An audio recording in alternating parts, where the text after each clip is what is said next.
Hey travel friends, I want you to know that 2 and 3 night cruises are doable and they can be a lot of fun. So keep watching the video for some tips on how to make the most out of your shorter sailing. Now, when you are deciding to do 2 and 3 night sailings, you're going to hear two words constantly pop up. One is prioritize, two is plan. Okay, so there's going to be some planning involved even before you purchase your ticket to go on the cruise.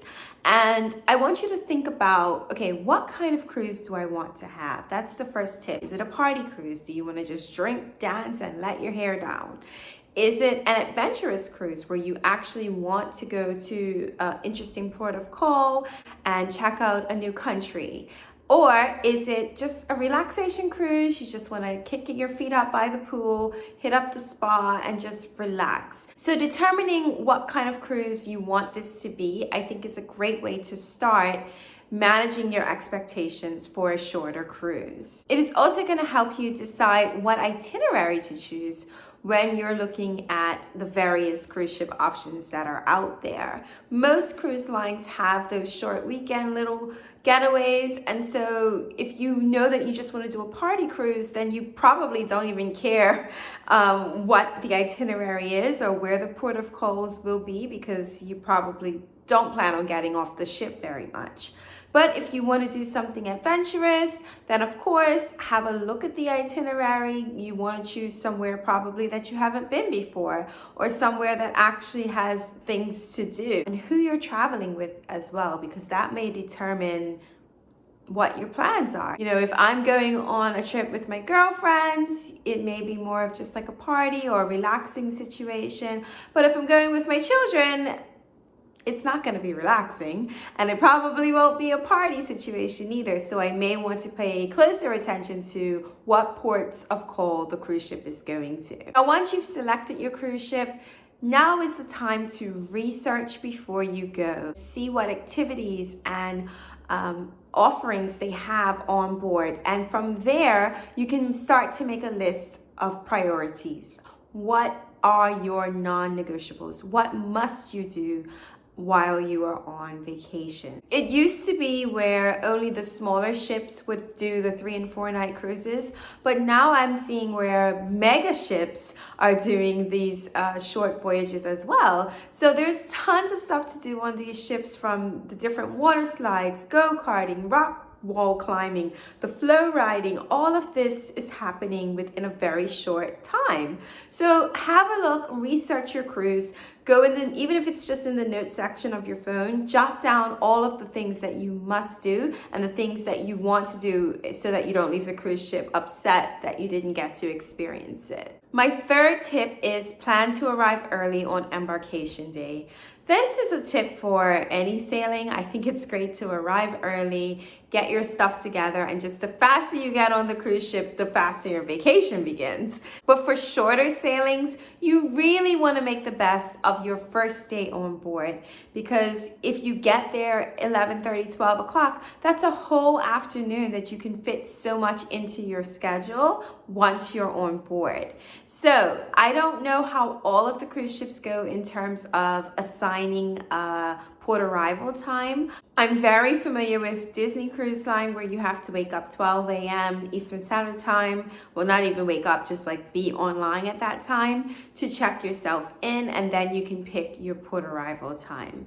For other cruise lines, sometimes they assign it to you based on your status with the cruise line, or you can do an online check-in, or some have it where it's like a free-for-all, you just show up. So check your cruise line, see what the procedure is, and try to get the earliest time available for you to get on the ship. Once you are on board, I would say go to the thing that you are most excited to do, if it is available and open at that time. So if for your kid, if they want to do the rock climbing wall or go-kart racing, go get in that queue. It's probably going to be shorter. Or on a water slide, you know, pack your bathing suit in your little carry-on bag, or even wear it underneath your boarding day clothes, so that you can just go jump in the pool or on the water slide, and your vacation can begin as soon as you step off the gangway. Now, another tip for you is once you are on board that first day, go through your navigator app, or some cruise ships, I believe, are still giving out the paper little navigator guide where they give you the daily activities for the time that you are on the cruise ship. Go through that with a fine-tooth comb and see what activities and what events are your non-negotiables.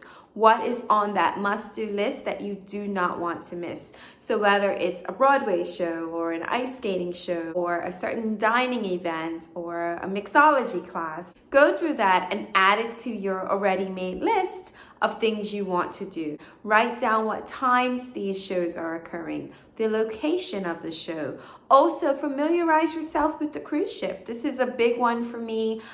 In a previous video, I've mentioned how I always, on the first day of embarkation, just walk around the ship and familiarize myself with the main areas of the cruise ship, just so that when it's time for me to be at a certain place, I'm not lost on the cruise ship and I know where I'm going. I think it saves time and it'll help you to transition from activity to activity. Now, my fifth tip is a bit subjective. It just depends on what you want to get out of your vacation, but I'm going to recommend that you stay on the cruise ship for certain ports of call, especially if you want to experience everything the ship has to offer. If you're really into the amenities and activities and you want to do the water slides and the pools with a little less crowds, then your best bet is to stay on the cruise ship, especially if they're going to a port of call that you are not interested in or you've been many times before. So I know a lot of people say don't get off the cruise ship in like Nassau, for example,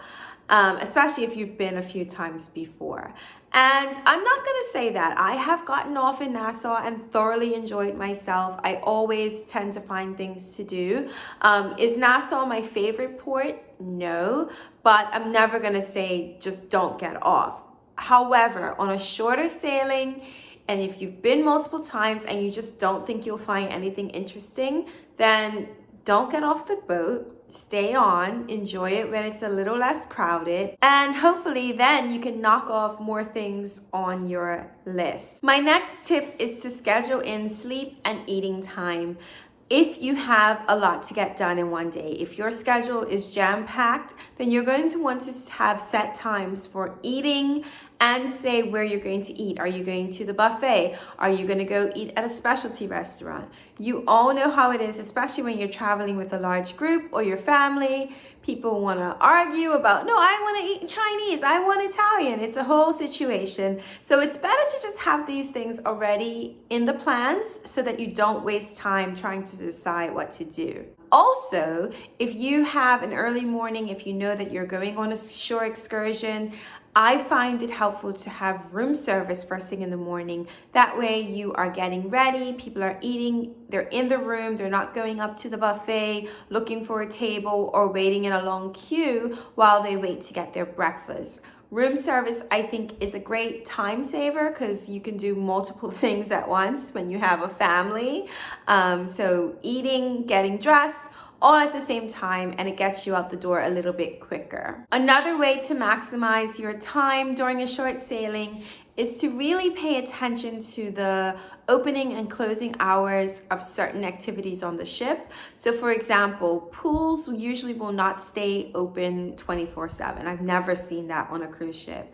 They do usually open early in the morning. I've seen them open as early as 7:30, 8 o'clock.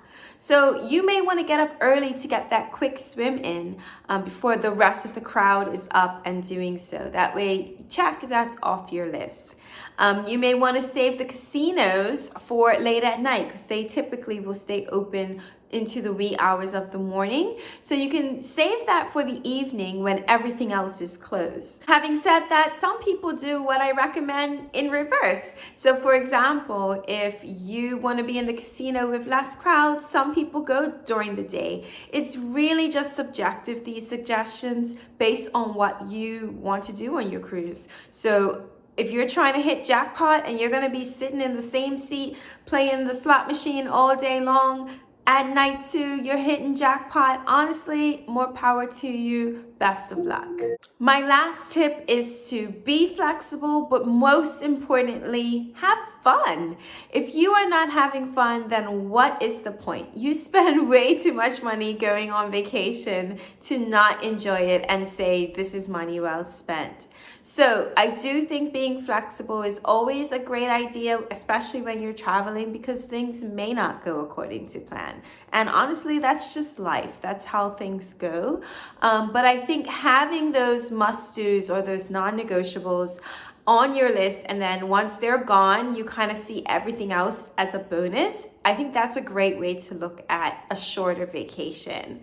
And then yes, make sure that you have fun. You leave the vacation saying, this was amazing, this was a blast, and it was money well spent. All right, guys, so I hope you enjoyed the video. Most importantly, I hope it was helpful. And as always, if you have enjoyed the video, if you want to be a part of the little travel community here, like, subscribe. We'd love to have you here. And I'll see you guys in the next video. I hope that all is well and take care. Bye, guys.